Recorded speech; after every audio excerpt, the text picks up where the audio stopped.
ವೀಕ್ಷಕರೇ, ತುಳಸಿ ಎರಡು ರೀತಿಯಾಗಿ ಇರುತ್ತೆ. ಒಂದು ನಾವು ಪೂಜೆ ಮಾಡೋ ತುಳಸಿ, ಅದನ್ನ ಹೋಲಿ ತುಳಸಿ ಅಂತ ಹೇಳ್ತಾರೆ.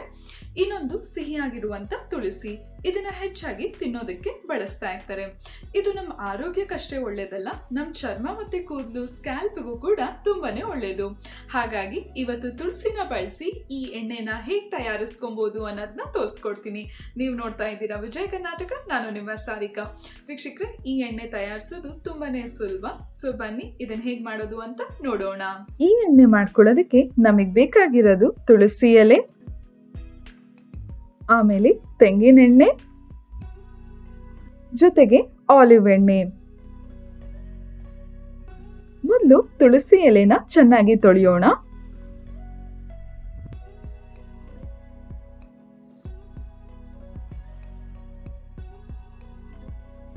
ಈ ತೊಳೆದಿರೋ ತುಳಸಿ ಎಲೆನ ಮಿಕ್ಸಿ ಜಾರ್ ಒಳಗೆ ಹಾಕೊಳ್ಳೋಣ.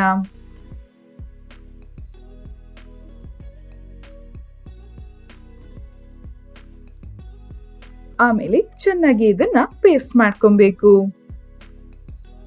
ನೆಕ್ಸ್ಟ್ ಮಿಕ್ಸಿ ಆಗಿರುವಂತಹ ತುಳಸಿ ಎಲೆನ ನಾವು ಒಂದು ಬೌಲಿಗೆ ಹಾಕೊಳ್ಳೋಣ.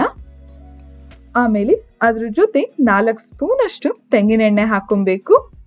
ಆಮೇಲೆ 2 ಸ್ಪೂನ್ ಅಷ್ಟು ಆಲಿವ್ ಎಣ್ಣೆನ ಹಾಕೊಂಡು ಚೆನ್ನಾಗಿ ಮಿಕ್ಸ್ ಮಾಡಿ.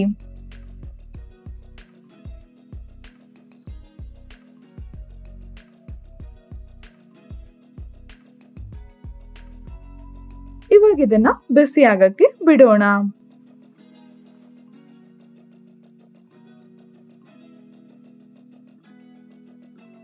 ನಾವು ತೆಂಗಿನೆಣ್ಣೆ ಬಳಸೋದ್ರಿಂದ ಒಳ್ಳೆ ಮಾಯಿಶ್ಚರೈಸ್ ಕೊಡುತ್ತೆ ಮತ್ತೆ ಕ್ಲೆನ್ಸ್ ಮಾಡೋದಕ್ಕೆ ಸಹಾಯ ಮಾಡುತ್ತೆ. ಇನ್ನು ಆಲಿವ್ ಎಣ್ಣೆಲಿ ವಿಟಮಿನ್ ಇ ಹೆಚ್ಚಾಗಿ ಇರೋದ್ರಿಂದ ಬಿಸಿಲಿಂದಾಗಿರುವ ಡ್ಯಾಮೇಜ್ ನ ಕಮ್ಮಿ ಮಾಡಲು ಸಹಾಯ ಮಾಡುತ್ತೆ. ಚೆನ್ನಾಗಿ ಬಿಸಿ ಆದ್ಮೇಲೆ ಸ್ವಲ್ಪ ಹೊತ್ತು ಹಾಗೆ ತಣ್ಣಗಾಗಕ್ಕೆ ಬಿಡೋಣ, ಸ್ಟವ್ ಆಫ್ ಮಾಡ್ಬಿಟ್ಟು. ಆಮೇಲೆ ಇದನ್ನ ಒಂದ್ ಬಾಕ್ಸ್ ಒಳಗಡೆ ಶೋಧಿಸ್ಕೊಳ್ಳೋಣ.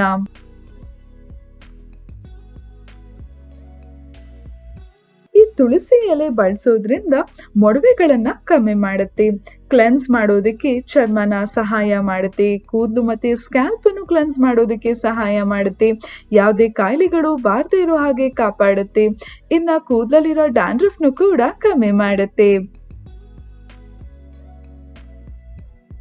ಈ ಎಣ್ಣೆನ ನೀವು 1 ವಾರಗಳ ಕಾಲ ಇಟ್ಟು ಯೂಸ್ ಮಾಡ್ಕೊಬಹುದು. ನೀವು ಫೇಸಿಗೆ ಅಪ್ಲೈ ಮಾಡ್ತಿರ್ಬೇಕಾದಾಗ ಈ ರೀತಿ ಸರ್ಕ್ಯುಲರ್ ಮೋಷನ್ ಅಲ್ಲಿ ರಬ್ ಮಾಡ್ಕೊಳ್ಳಿ. ಈವನ್ ಸ್ಕ್ಯಾಲ್ಪ್ಗೂ ಕೂಡ ಸರ್ಕ್ಯುಲರ್ ಮೋಷನ್ ಅಲ್ಲಿ ಅಪ್ಲೈ ಮಾಡ್ಕೊಳ್ಳಿ.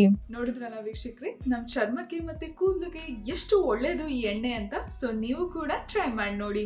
ಮುಂದಿನ ಸಂಚಿಕೆಯಲ್ಲಿ ನಾನು ನಿಮಗೆ ಇನ್ನೊಂದು ಟಿಪ್ಸ್ ಬಗ್ಗೆ ತಿಳಿಸ್ಕೊಡ್ತೀನಿ. ಈ ವಿಡಿಯೋ ಇಷ್ಟ ಆದಲ್ಲಿ ಲೈಕ್ ಮಾಡಿ, ಕಮೆಂಟ್ ಮಾಡಿ, ಶೇರ್ ಮಾಡಿ. ಇನ್ನು ಯಾರೆಲ್ಲ ವಿಜಯ್ ಕರ್ನಾಟಕ ಡಿಜಿಟಲ್ ಪ್ಲಾಟ್ಫಾರ್ಮ್ ನ ಫಾಲೋ ಮಾಡ್ತಿರ್ವೋ ಫಾಲೋ ಮಾಡೋದಕ್ಕೆ ಮರಿಬೇಡಿ.